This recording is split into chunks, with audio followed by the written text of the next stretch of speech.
Hi. Recently, I made a poem series, and in that poem series, there is an epic poem called The Broken Script. No one watched it, so I don't really expect people to watch this video, but The Broken Script was actually originally meant to be a short story um, in a series I was going to make on a different channel called Short Story a Month. I never ended up finishing it, but the following video is basically me talking through my notes.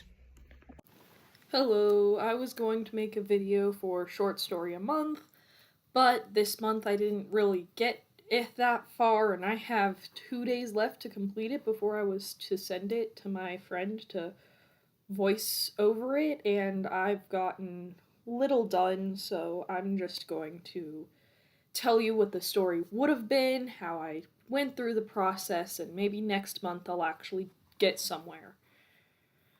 The prompt I went for was a godly being that feels no fear and sees everyone as its plaything versus a little traumatized dude.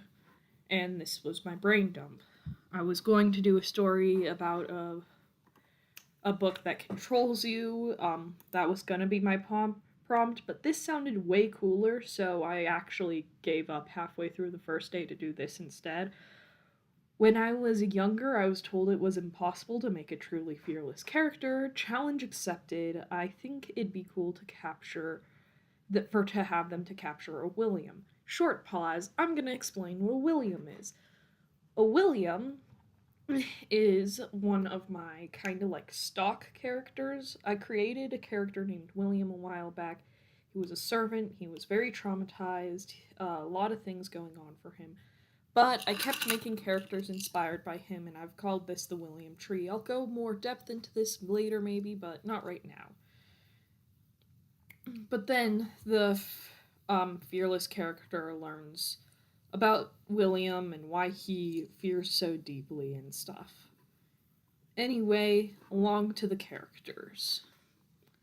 Omets, goddess of playwrights and darkness slash night. Character type, antagonist slash protagonist. Dynamic. She's very sadistic, that's one of her main character traits. She is female, and she is ageless. Her jobs include author, playwright, performer, storyteller, artist, anything that involves stories, really.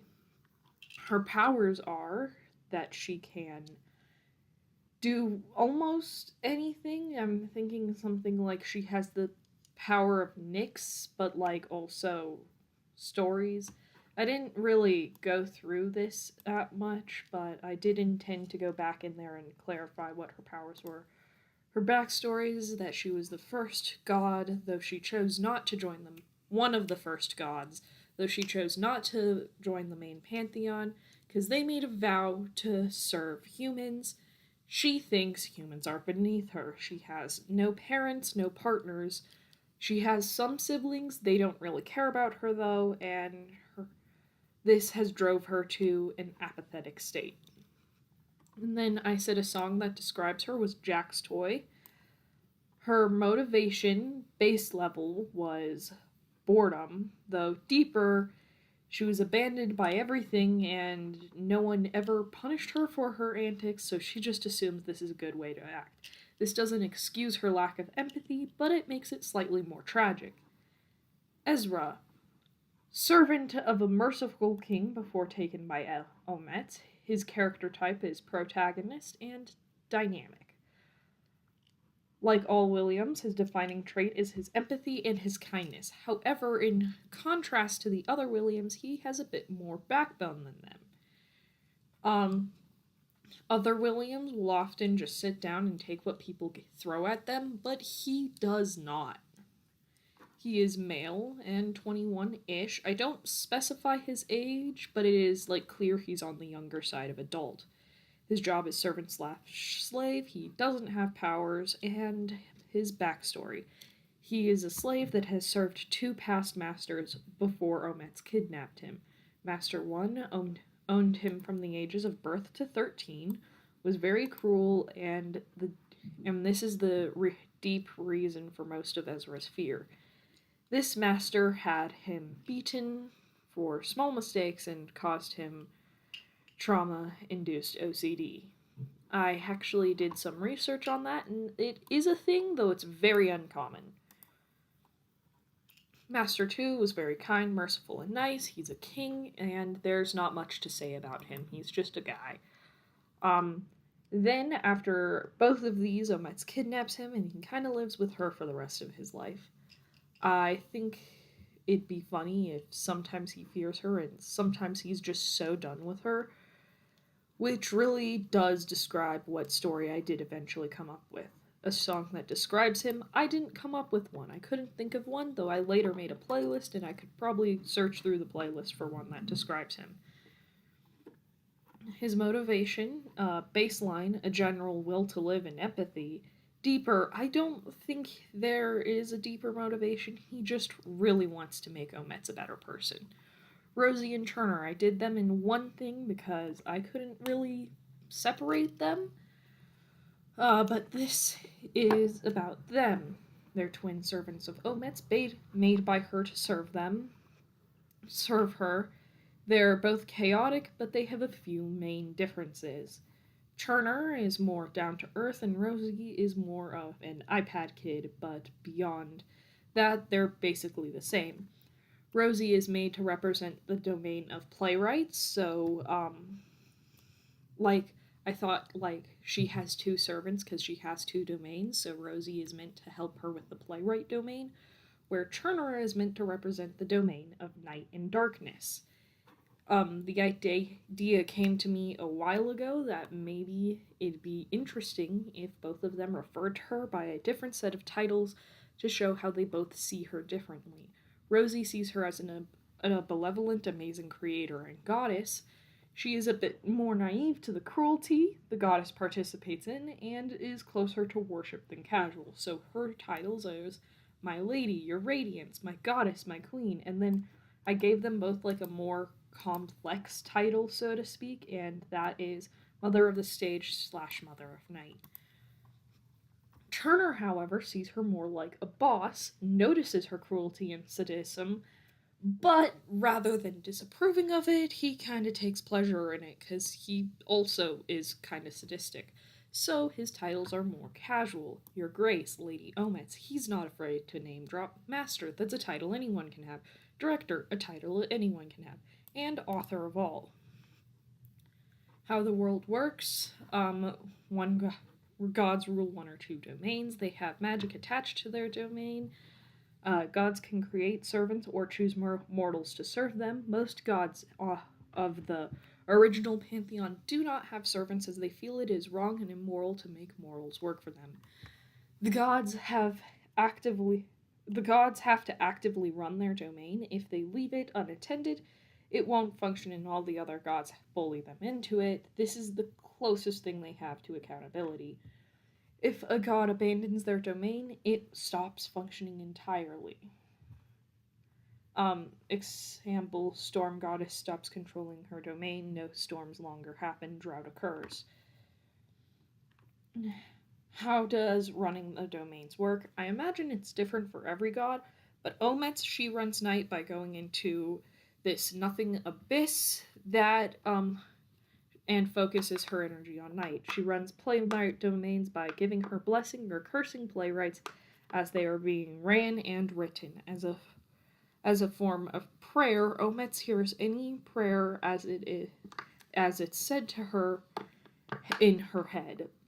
She can choose to acknowledge it, ignore it, and if prayers get overwhelming, she can block them out temporarily, a day max. Offerings, if burnt, appear in her abyss, where she runs night. It's like her godly realm, and only she can enter it, or gods she invites. And mortals, they're badly hurt in it, but they don't die if they get out quickly. And if it's left as an offering, like at a temple, she has a sense of where it is and can choose to collect it or get rid of it. Because she's a fallen goddess, very few worship her, though. I'll add more as I said this, that I'd add more as I came up with them, but I didn't really come up with much more. And then this is basic scenes. Ezra's perspective, Omet's perspective, Turner's perspective, half Omet's, half Ezra. Act 1, Scene 1, Omet's plans to kidnap Ezra. This one was just mainly to introduce the characters, to show how Omet's is deranged and apathetic. Shows how there is no one stopping her, and even her servants enabling her and encouraging her. I also thought it'd be cool, but a bit dark, if she killed her former toy in this scene, like the former mortal she was playing with. Just to perfectly show how cruel she is. Scene 2. Ezra gets kidnapped, and showing his reaction to Omet's servants. Shows Omet's trauma response to power. He's been working on this with his second master to get over this, and Omet's just destroys all that work in 2 seconds. Shows how Ezra's relationship with his master, actually, and then just gets ripped away in moments. And it can help learn more about Rosie and Omet's from an outsider perspective, as in this chapter, everything they're doing seems good, where here it doesn't. These aren't exactly as long as chapters, I might add, but they're, similar to chapters. They're split up like chapters. I've been talking way too fast. It's been 11 minutes. I need to slow down.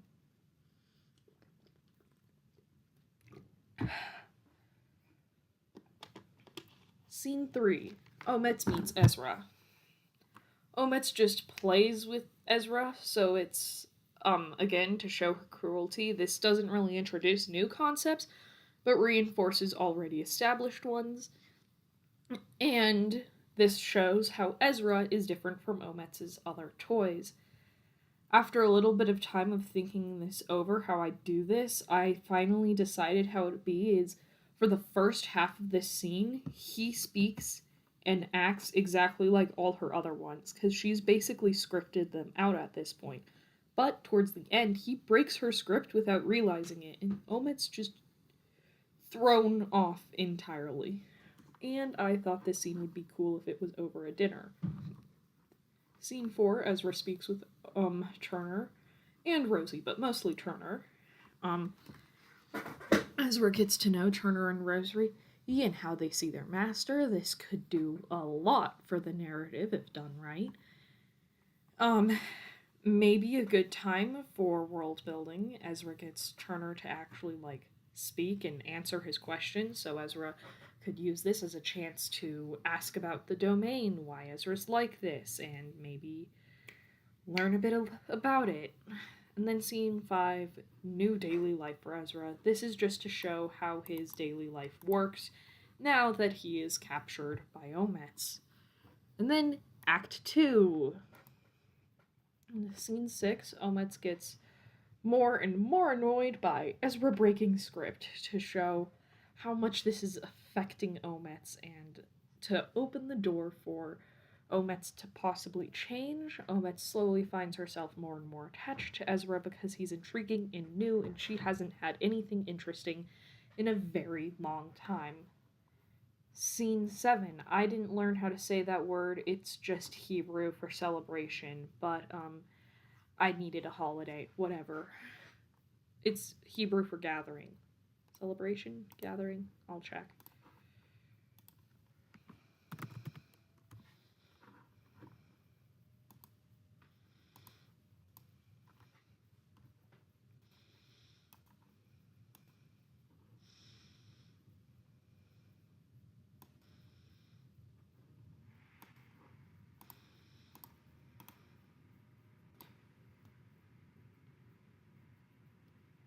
Okay, I can't find it. I split this in half by Omet's the first half and Ezra the second half, to show Omet's relationship with her family and how much they disapprove of everything she does and stands for. To show what the celebration is, I wanted an excuse for the Pantheon to get together. It's a celebration family, camaraderie, strength, social bonds, aka a political get together between the gods, where they all are passive aggressive about random things. Usually, people bring food, gifts, treasures, treats, and or blessings and blessed objects for their fellow gods.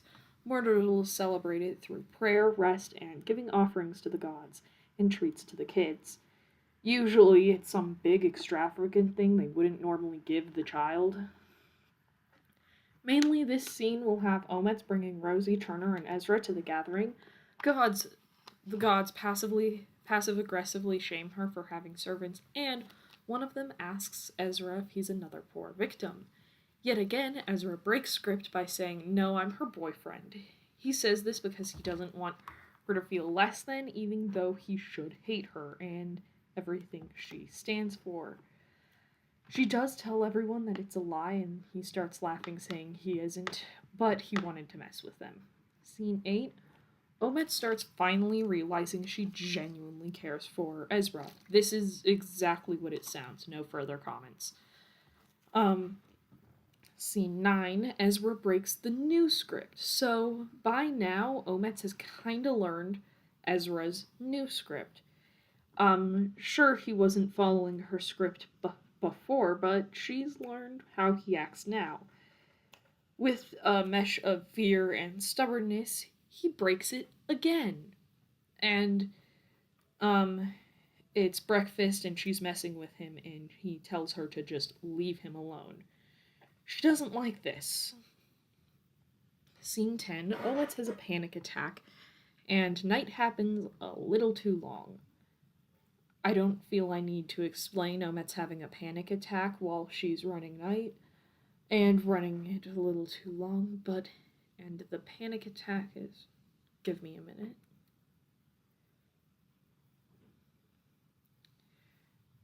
She starts to believe that Ezra is going to try to escape and leave her because she's been torturing him. Maybe Turner walks in while this is happening and comforts her.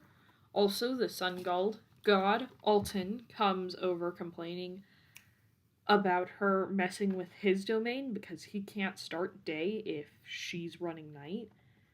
And the god of the sun being in the realm of night causes a very confusing scene to the mortals. It's doable because the sun rises and it's now an eclipse. Alton comments about how he missed her, the real her. And then I drew this. Well, I didn't draw it. This is, what's it called? Gotcha Life, and then I just did these quotes around it. Took so long to get. Scene 11, a poem/statement kind of thing between both Ezra and Omets. So what I mean by this is there's two sections, and it's in first person, unlike the rest of the thing, which has been in third person, and it's sort of a poem to talk about how they feel since Ezra's kidnapping. This is meant to show where we are in the story so far. Omets talks about her excitement, how she's felt different around him, and she's no longer bored, how she doesn't want to kill him this time, and how she's excited to show him off, and how she's considering making him immortal like Rosie and Turner. Meanwhile, Ezra talks about how despite all his empathy towards her, she is still the same monster. He's willing to play along with her as long as she doesn't hurt other people, but he knows she won't change.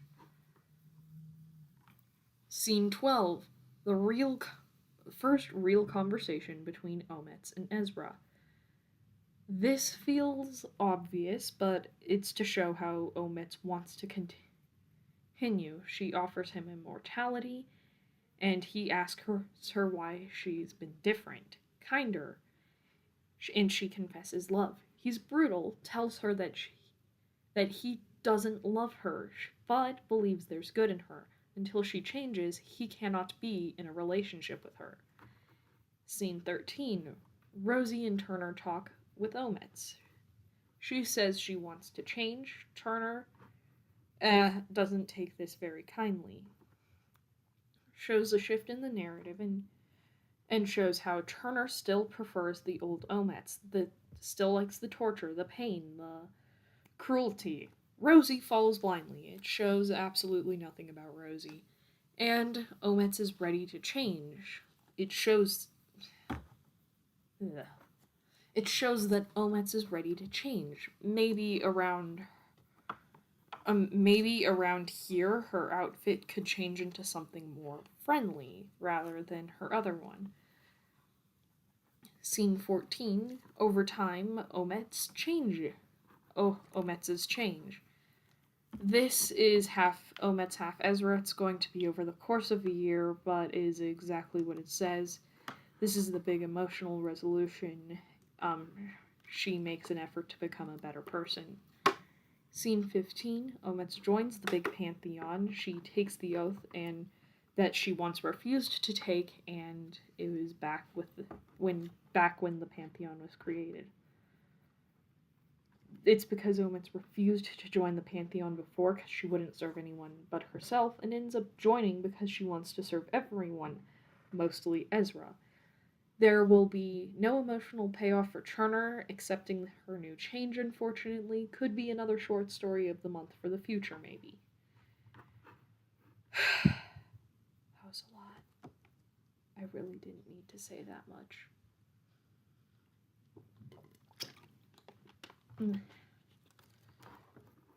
This is the script I would have done if I had managed to finish the thing. Wrote the brain dump, wrote the overview for Omets, Ezra, and Rosie and Turner. Made Rosie and Turner's design, created a playlist for the story, wrote out how the world works, and made character design for Omets, wrote out a few scene ideas, wrote out this script, added detail to scene 1 because I thought of it. Day 6, redid Omets' design with the help of friends, made Ezra's design. Added some information to the doc, mainly the titles that Rosie and Turner referred to Omets by.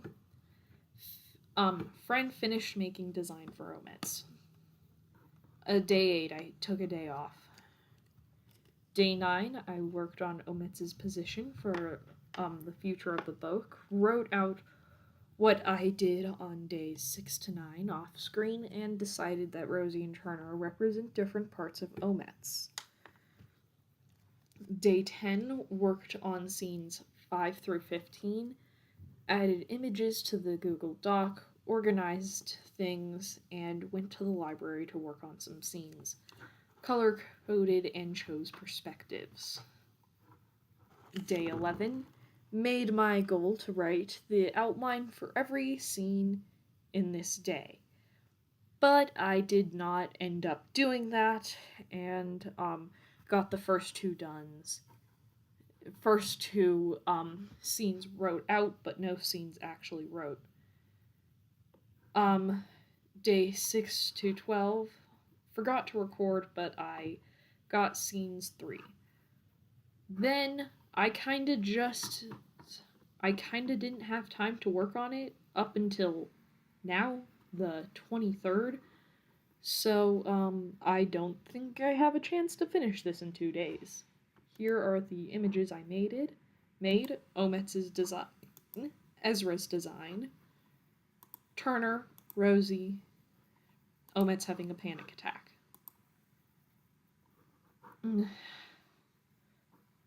Then this is the outline of the thing.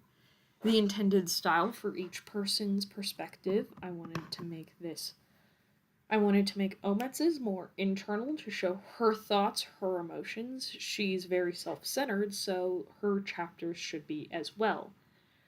She's also a playwright, so also maybe show more like analogies to plays and stuff. Most of the scenes will show how she feels about the situation. Ezra, he's more empathetic, so I feel his should be more external, more observational. There will be less of his direct thoughts and more of what he sees. More show, less tell. Both chapters with both, I want to do something to show the transition, but I'm not sure what yet. Maybe I wasn't sure what yet, since I'm not going to be completing this, at least not this month. I might take this story, though, because I really did enjoy making it.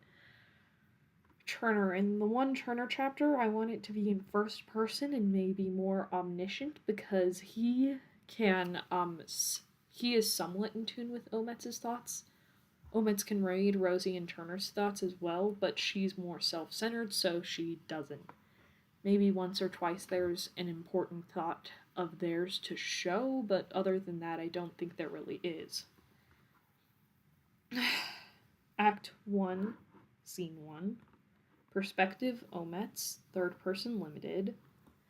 Characters, Omets, Rosie and Turner, Omets' old muse. I wasn't sure if I was going to name him, cause, she is so cruel she doesn't even care to refer to him by name. Setting. Normally I skip describing the setting, but for this book particularly, I thought it'd be important. This is in Omets' studio. What happens? This scene opens up with Omets' muse performing a one-man version of a Shakespeare play. Omets sits in the front row, somewhat bored, all a dull feeling she is very familiar with. She turns to she looks at Turner and asks if there is any play the muse hasn't mastered, and if there's anything she hasn't done with this muse. When Turner responds that she's done everything with this muse, she notes how he's the same as all the other mortals, and how all mortals are the same. Rosie asks if there's anything she can do to entertain Omets. Omets shakes her head, saying that Rosie is just as predictable as anyone else. Omets already knows Rosie's plan of entertainment. It was a song she had made. Rosie loved poetry because she thought it would make her seem interesting to Omets. Of course, it doesn't. Turner suggests a new muse, one more interesting.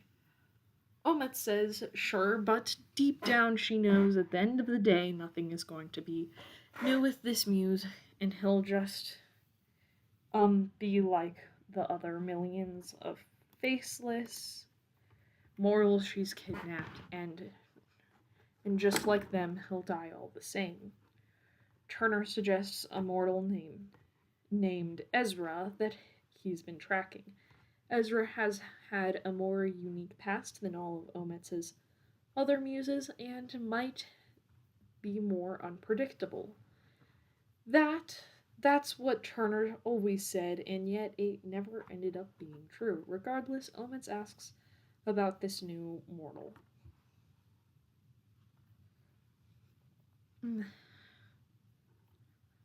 Ezra was born a slave. She remembers a few muses she had that were a slave before. Ezra has a cruel master. She's traumatized muses. They are all interesting at first, but also predictable. Ezra is going through therapy. She hasn't picked a muse in the process of therapy, but some have finished it. They are all predictable, and from her research, the ones in therapy are predictable. She decides she'll take him, though honestly she's so bored that even he might not entertain her. Maybe on a darker tone she could think about something along the lines of, if this one fails to entertain me, I'll pass the torch of my godhood to the kids and hang up the director's hat, as a way of implying she would self-delete if Ezra didn't entertain her. She looks to her current muse and asks if he has any amusing last words. He begs her to spare him and to let him return to his family. She sighs with boredom and uses her night magic to kill him swiftly. She mentally justifies it as swift and painless, and if he returned to his family, he'd be too different for them. Silly mortals think that there's differences between them. Scene 2. Ezra's perspective. Characters Ezra Demetrius, Ezra's second master, Ometz, very vaguely, Rosie and Turner. Setting palace dining room, and Ometz's void. Split second, very quick. If mortals stay inside too long, they decay. He actually passes out from being in there for the minute he was. A room in Ometz's domain. Purpose unspecified. What happens? The scene opens up with Ezra cleaning in the dining room. After a feast, Demetrius is helping. Ezra is somewhat uneasy and feels somewhat guilty for being uneasy. But Demetrius senses this, tells him it's normal and expected, even, and that it'll take time for him to be comfortable with him entirely, and that is okay. Ometz comes looking more primordial than her playwright form. However, it's not her normal form, and she very much plays up the whole act of scary night goddess. She demands the king give her his servant. Demetrius steps in front of Ezra protectively, saying he isn't going to give up Ezra so easily, that he doesn't bargain his people with the gods. Ometz says she can offer him a better servant. She could get him any servant he wants from the market, and he reminds her that he's a king. And money means nothing to him. He could buy any servant he wishes. He wants the one he already has. She threatens him casually. Ezra is terrified at the idea of being kidnapped, but more so, he's terrified that his master will give him up willingly if the goddess truly compensates him. After banter for a few paragraphs, Ometz gets bored, uses magic to restrain Demetrius as Rosie and Turner drag Ezra into the night realm. I want this to dive deep into sensories because the mortals will be in deep pain, and I have inspiration from Return of the Keepers for this. It's one of my favorite authors, and she has this one scene where, her main character, I'm blanking on the name, grabs the staff and is, teleporting to another realm, and it feels like she's drowning and stuff, and the sensory is really cool, and I wanted to take inspiration from that. Ezra passes out in the night realm. He wakes up in an unspecified room of Ometz's domain. Rosie is messing with him, scaring and laughing about how cute mortals are. Turner is babysitting Rosie. Scene 3, perspective Ometz. Characters Ometz, Ezra, Rosie, and Turner as servants. Minimal screen time. Setting in an extravagant feast hall that seems to mesh her domains perfectly. What happens? The next day, Ometz is getting ready in her room with Rosie for help with Rosie's help for breaking in Ezra. Rosie is brushing her hair and everything, and it's almost ready. Ometz orders Rosie to go get Ezra, still referring to him like the others as my muse, and slowly over time she'll start referring to him by his actual name. When Ezra is brought in, he's clearly confused. As he sits down, she internally sighs, thinking about how bored she is. He moves the same as all the other ones. He's just wearing a different face and a different name, but he's still the same. Nonetheless, she starts her performance. She hands him a menu, says she already ordered for herself. She thinks internally as he asks why he's here. So predictable. She answers his questions as he asks them, speaking with him. Now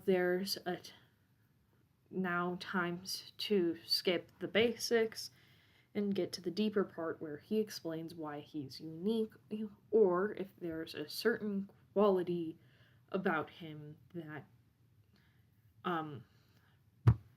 give me a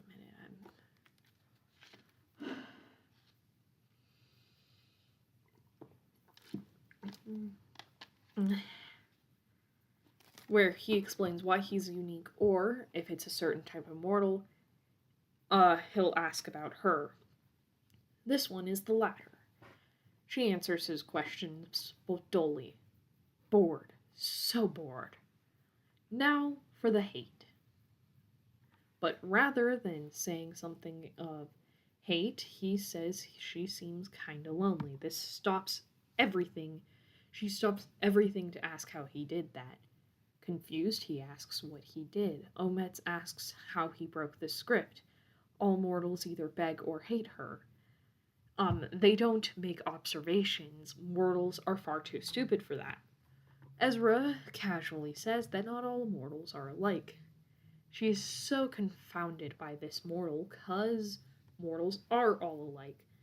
Ezra asks if she'd rather he beg or hate her. She says that this isn't about the begging or the hating, it's about individuality. She asks how he did that. Again, Ezra doesn't answer because he doesn't know. Omets then internalizes how fun this will be. Throughout the dinner, she watches his reactions closely and tries her usual tricks, and yet sometimes he replies on script and sometimes he's on his own. Scene 4. Perspective, Ezra. Characters, Ezra, Rosie, Turner. Setting, backstage. Ezra sitting backstage with Rosie and Turner. They aren't mocking him or running mental circles around him for once. They are just existing, doing normal kid stuff. Turner is reading a book. Rosie runs up to Turner with a hairbrush and asks him to brush her hair. He snaps, "Not now." Ezra offers to brush her hair for her. Rosie squeals, shoving the brush in his hand and sitting below him. Turner mutters something about him breaking the script again. Ezra isn't quite sure what that means, but he has an idea. So he asks what it is. For once, someone actually answers him. Turner explains how Omets has been doing this for years. Used to, she loved mortals. They entertained her, but they became so predictable that she scripted their lines before they were even born. She now burns through a mortal a year. They've become mundane. But Ezra, he said something different. Not world-breakingly different, but off. Turner describes how he thinks it'll be good for Master to have a more thrilling mortal, and how she's been dreadfully bored as of late. Ezra begins to braid Rosie's hair. Ezra asks if he can ask some questions about her as a god and not as Omets. Turner gestures for him to ask away. What was that void he's in? I just put, something... It's Latin and it means...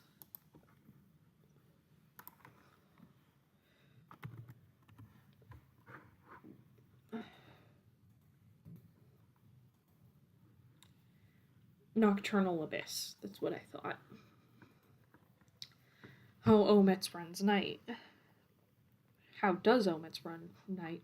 Merely existing in the void. No, it doesn't work with anyone but her. No, Turner doesn't understand how it works. Who are you two? Rosie and Turner, servants of Omets. Mortals often call them twins, and her children, but they aren't exactly her kids, and they were formed, not born, so not actually twins. Why doesn't she follow the rules of the Pantheon? Turner refuses to answer this one. This scene is pretty short, but after this I want to wrap it up. In this chapter, Ezra notices bruises on Rosie and Turner and scars on both of them. He makes the connection that Omets has probably used them as entertainment once or twice. Seeing as Turner has more and how he's more tired and done, he probably tried to protect Rosie. Scene 5, Ezra's perspective. Ezra, Omets, Rosie, Turner. All of Omets' domain. The day begins with breakfast. He makes himself breakfast, and then, by habit, he makes Omets breakfast. Turner and Rosie watch him with confusion as he willingly makes breakfast every day. Then he eats while Rosie tells him some kind of story with passion. He was used to listening to his master's daughter rant about stuff, so it didn't bug him all that much. And after this, I have nothing else written. I am so sorry I couldn't finish this and make a better video. This was the best I came up with. Bye.